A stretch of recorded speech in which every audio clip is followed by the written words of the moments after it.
Manga One Piece chapter 999 dimulai dengan adegan flashback pertarungan antara Portgas di Ace versus Yamato di Pulau Onigashima sekitar 4 tahun yang lalu. Pertarungan keduanya terjadi karena Ace dengan Speed Pirates-nya menyerbu Onigashima di saat Kaido dan seluruh petingginya sedang melakukan perjalanan bisnis keluar Wano. Yamato yang sebenarnya tidak memiliki tugas dan keinginan untuk melindungi Pulau Onigashima terpaksa menghadapi Ace dalam pertarungan one-on-one karena sudah terlalu banyak kerusakan di muka bumi Onigashima yang diakibatkan oleh ulah anak muda itu. Yamato ingin menghentikan Ace. Sebaliknya, Ace yang merasa kesal karena orang sekuat Yamato, bahkan bukan seorang kapten di dalam kelompok Beast Pirates, kelihatannya masih begitu penasaran dengan kekuatan dari anaknya Kaido ini. Sehingga dia menolak untuk ikut para nakamanya kembali ke daratan utama Wano, memulangkan anak-anak yang telah diculik dan ditahan di Onigashima oleh Beast Pirates kepada orang tua mereka masing-masing. Nah, sampai adegan ini, setidaknya ada 3 kejadian yang cukup mengganggu pikiran saya. Pertama, 4 tahun lalu, seharusnya tidak ada pertempuran antara bajak laut yang pecah di luar Wano. Atau setidaknya sampai saat ini, seperti itulah yang sudah kita ketahui. Jadi besar kemungkinan kepergian Kaido bersama para petinggi Beast Pirates lainnya bukan untuk bertempur. Tapi jelas itu tetap sebuah urusan yang sangat penting karena semuanya diajak. Satu-satunya kejadian besar yang cukup menghebohkan jagat One Piece di timeline tersebut adalah ledakan besar yang menghancurkan Pang Hazard akibat ulah Caesar Clone. Jadi apakah mungkin kepergian Kaido dan seluruh petingginya juga memiliki keterkaitan dengan masalah tersebut? Maksud saya, sekitar 20-an tahun yang lalu kan Kaido membeli para raksasa Numbers dari Pang Hazard. Berarti Kaido sudah memiliki koneksi dengan Vegapunk selaku orang terpenting di pulau tersebut sejak lebih dari 20 tahunan yang lalu, bukan? Sehingga perjalanan dinas Kaido dan para petinggi Beast Pirates yang dibicarakan oleh Yamato di chapter 999 ini mungkin adalah untuk melakukan transaksi kembali dengan Vegapunk. Sebuah transaksi yang sangat penting untuk meningkatkan kekuatan tempur kelompok Beast Pirates. Makanya Kaido mengajak seluruh petingginya untuk ikut.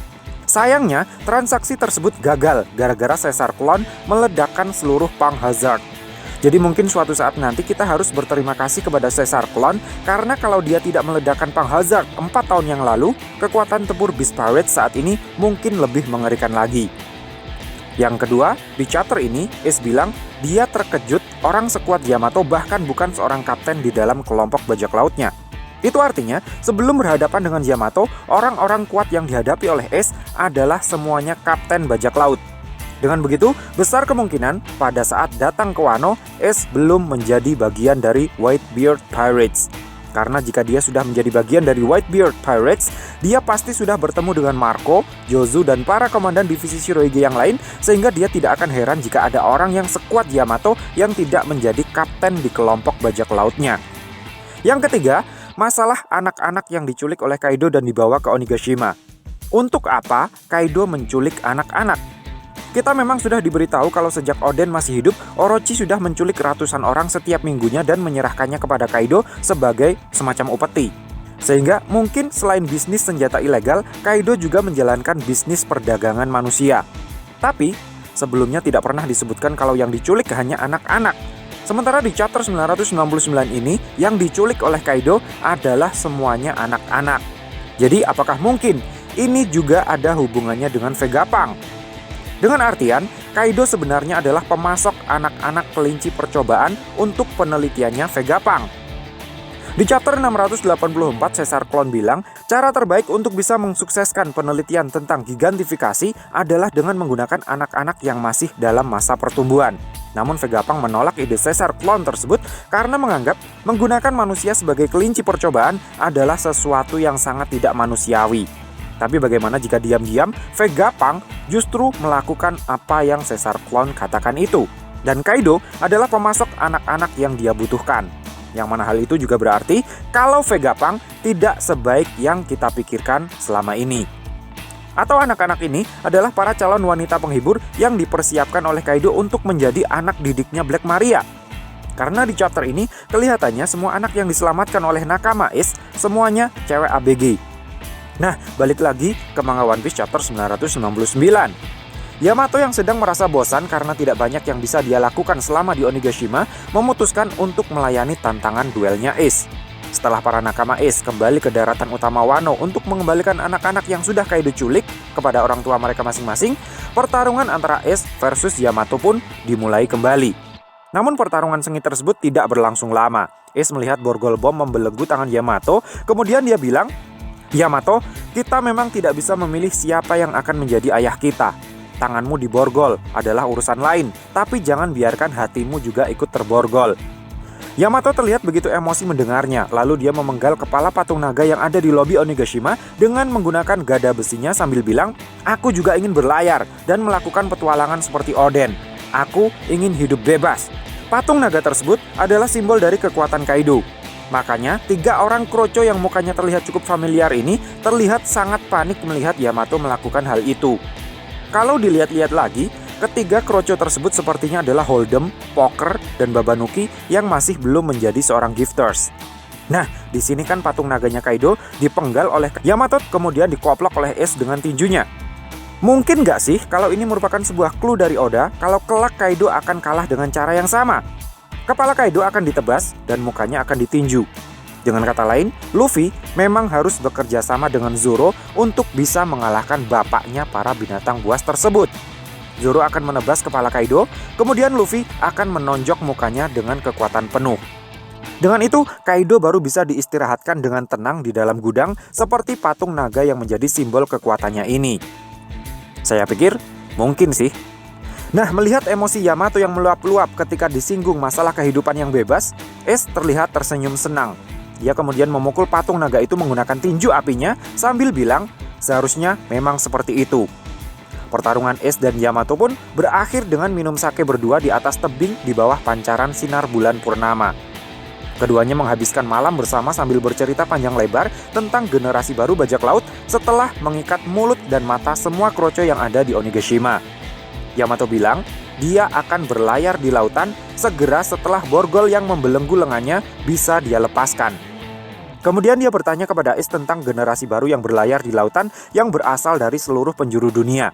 Apakah mereka semua orang-orang yang kuat? Ace bilang, ada banyak bajak laut rookie yang sedang mencuri perhatian di Grand Line. Meskipun demikian, menurut Ace, tidak ada satupun dari mereka yang sebanding dengan dirinya, termasuk si Kaven siapalah itu yang saat itu merupakan salah satu bajak laut rookie yang sedang naik daun. Ace kemudian menambahkan, kalau di bagian lautan yang berbeda, dia juga mendengar ada beberapa nama bajak laut rookie yang cukup berbahaya. Eustace Kid yang namanya sudah mulai mengguncang South Blue, Trafalgar Law yang reputasinya sudah mulai diakui di North Blue, hingga Capone Beji yang mulai bikin ulah di West Blue. Namun, yang terkuat di antara mereka semua nantinya, Ace bilang, pastilah adik kecilku yang akan segera berlayar di lautan dalam waktu dekat. Nah, menariknya, keempat nama yang disebutkan oleh Ace ini, pada akhirnya saat ini semuanya menjadi nakama Luffy. Atau setidaknya, Luffy sudah menganggap mereka semua sebagai nakama. Mendengar Ace lagi-lagi menyebut-nyebut adiknya, Yamato terlihat mulai komplain. Namun Ace segera menyuruhnya berhenti komplain dan mendengarkan saja semua yang akan dan sedang dia ceritakan. Kemudian sebelum berpamitan, Ace bilang kepada Yamato kalau rusaknya kepala patung naga yang ada di Onigashima adalah peringatan darinya untuk Kaido. Dan Ace juga berjanji kalau suatu hari nanti dia akan kembali lagi ke Wano untuk bikin perhitungan dengannya. Yamato kemudian mengakhiri dongengnya kepada Momonosuke dan Shinobu ini dengan bilang kalau ayahnya sangat marah mengetahui simbol naganya rusak. Tetapi pada akhirnya dia tidak pernah bisa bertemu dengan Ace. Mungkin karena pada akhirnya Ace menjadi anak buahnya Shirohige, sehingga Kaido menunda niatnya untuk mengoplok Ace karena tidak ingin pecah perang antar Yonko. Dari ceritanya Yamato ini, saya jadi berpikir, mungkin nggak sih kalau tujuan Kaido ingin menyusul Shirohige ke Marineford 2 tahun yang lalu, sebenarnya hanya untuk mengklirkan masalah ini? Maksud saya, Kaido ingin pergi ke Marineford bukan untuk melawan Shirohige, merusak pesta atau membantu Shirohige menyelamatkan Ace. Dia hanya ingin mengoplok Ace sebagai tanda kalau dia sudah bikin perhitungan dengan orang yang sudah merusak patung naganya. As simple as that. Dari cerita Yamato ini, Momonosuke akhirnya jadi tahu kalau 4 tahun yang lalu sudah ada orang yang ingin menyelamatkan Wano. Namun fokusnya tiba-tiba terpecah ketika dia menyadari kalau baru saja Yamato menyebut Kaido sebagai ayahnya. Momonosuke dan Shinobu pun langsung shock dan mundur sejauh mungkin karena baru ngeh kalau orang yang ada di hadapan mereka itu ternyata adalah anak dari musuh besar mereka sendiri. Tetapi pada akhirnya mereka bisa saling memahami. Kemudian Momonosuke bertanya kepada Yamato, kenapa tiba-tiba dia menceritakan tentang Ace? Yamato kemudian menjawab, karena dia sudah tewas 2 tahun yang lalu. Dan dia itu adalah... Belum lengkap Yamato menjawab pertanyaan Momonosuke, adegan kemudian dipotong, pindah ke posisi Otama dan Nami yang juga sedang membahas tentang Ace. Pada intinya, Otama merasa sangat kecewa dengan kata-kata vulgar Luffy yang tanpa basa-basi langsung bilang kepadanya kalau Ace sudah tewas. Menurutnya, Luffy adalah orang yang sangat tidak sensitif. Untuk mengklirkan kesalahpahaman tersebut, Nami pun kemudian menceritakan yang sebenarnya kepada Otama tentang hubungan Ace dan Luffy. Nami bilang, insiden itu juga sangat menyakitkan bagi Luffy. Adegan pun kemudian berpindah lagi ke area panggung utama. Queen terlihat begitu marah melihat para anak buahnya membiarkan Marco berdiri bebas tanpa ada seorang pun yang punya inisiatif untuk menyerangnya. Hal itu tentu saja tidak terlalu mengejutkan, karena para kroconya Queen ini merasa berhutang budi kepada Marco yang telah membantu mereka lepas dari pengaruh virus Ice Oni.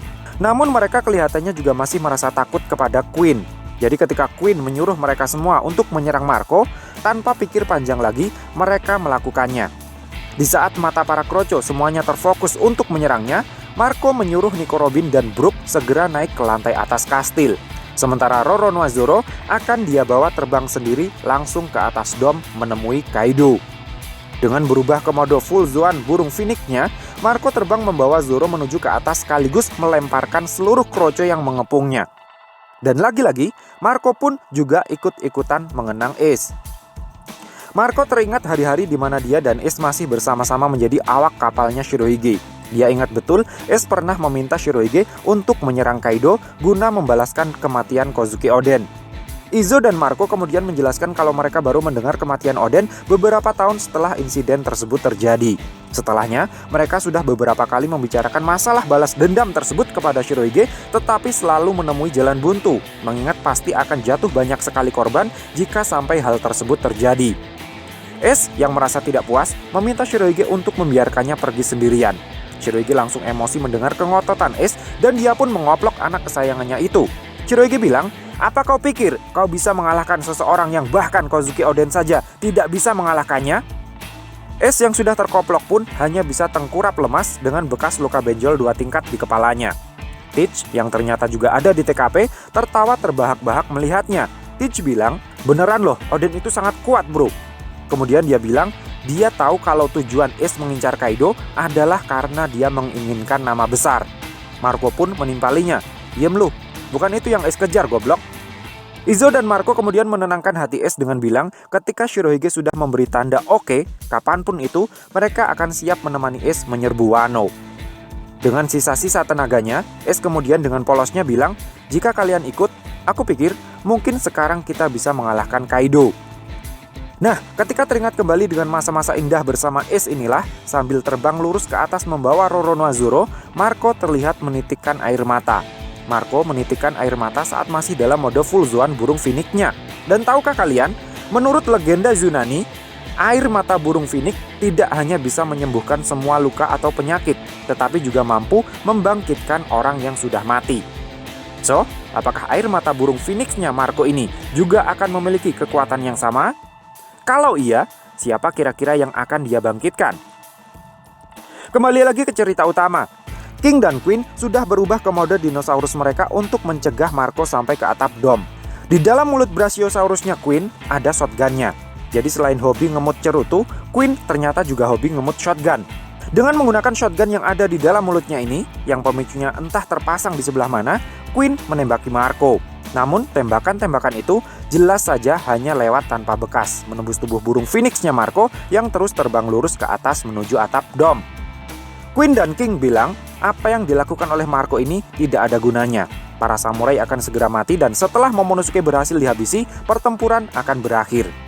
Marco kemudian bilang, "Jika kalian pikir ini akan berakhir semudah itu, kalian benar-benar naif. Yang sedang kalian hadapi saat ini adalah era baru itu sendiri."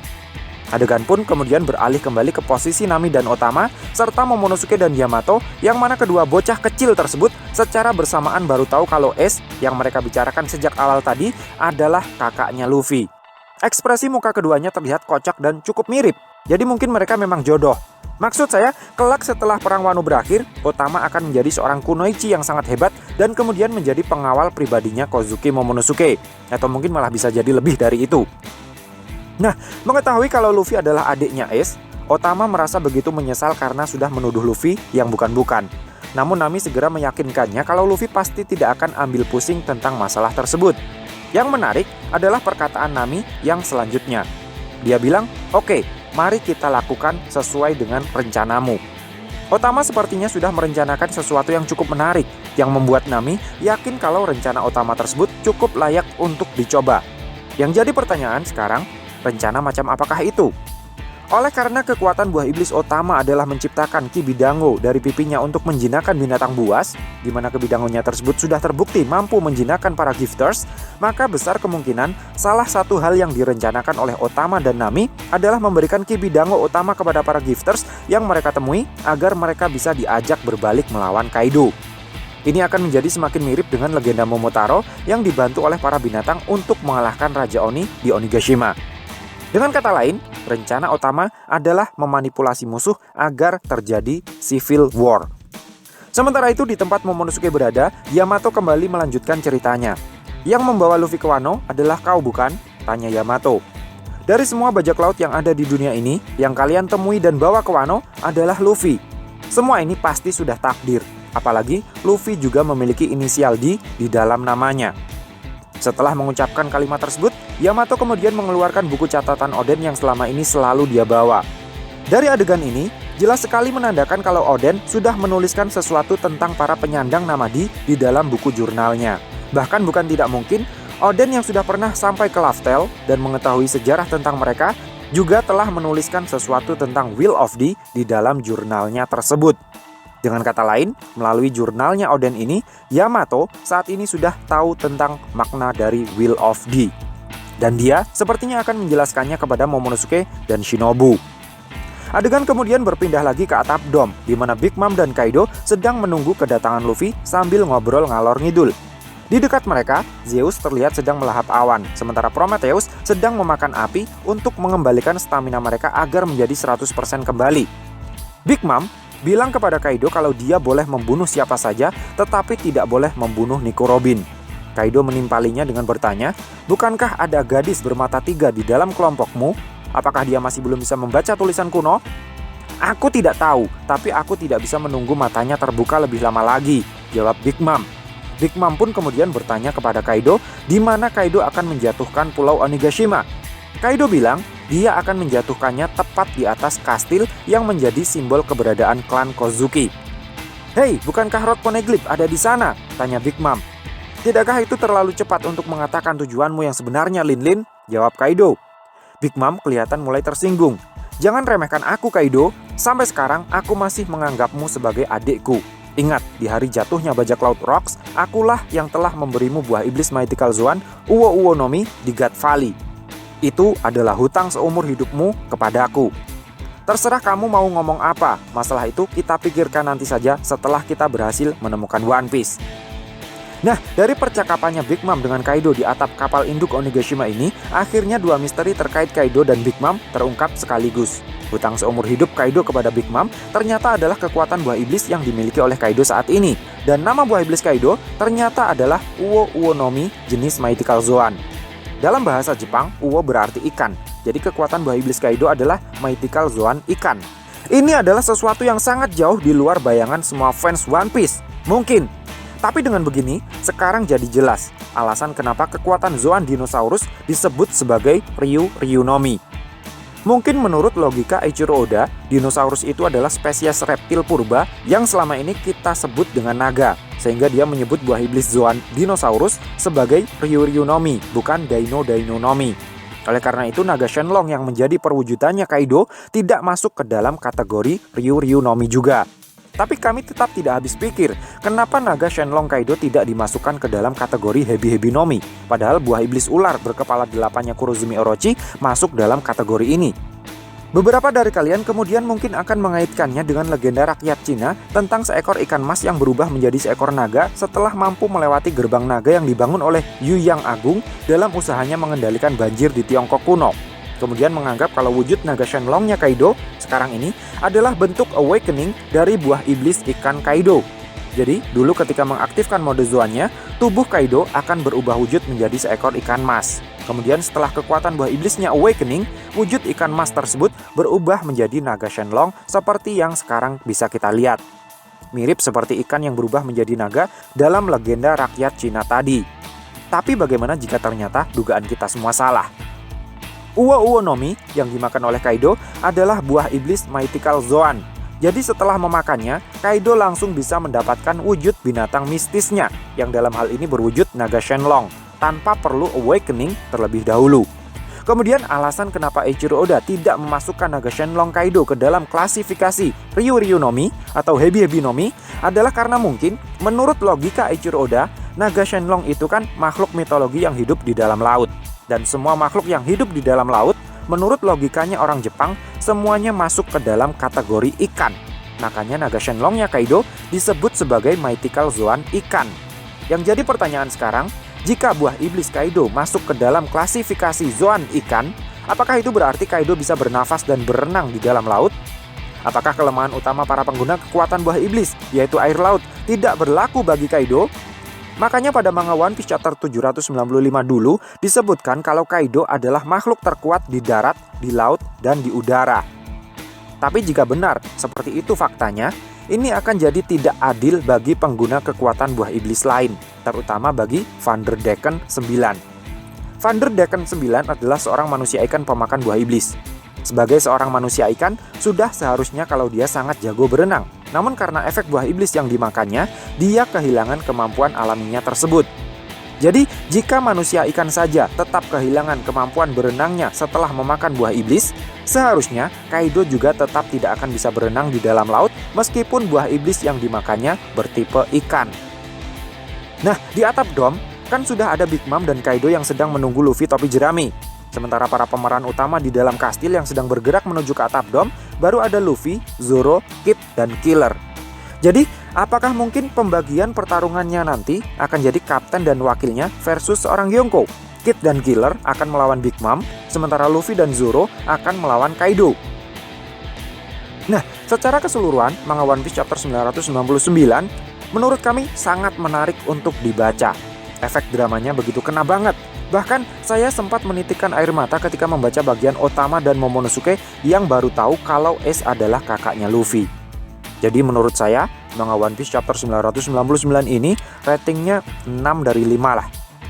So, piye menurutmu cah? Terima kasih sudah mampir ke channel kami. Jangan lupa like, share, dan subscribe jika menurut kalian video-video kami cukup menarik untuk ditonton. Sampai ketemu lagi dalam video kami yang berikutnya. And matur nuwun.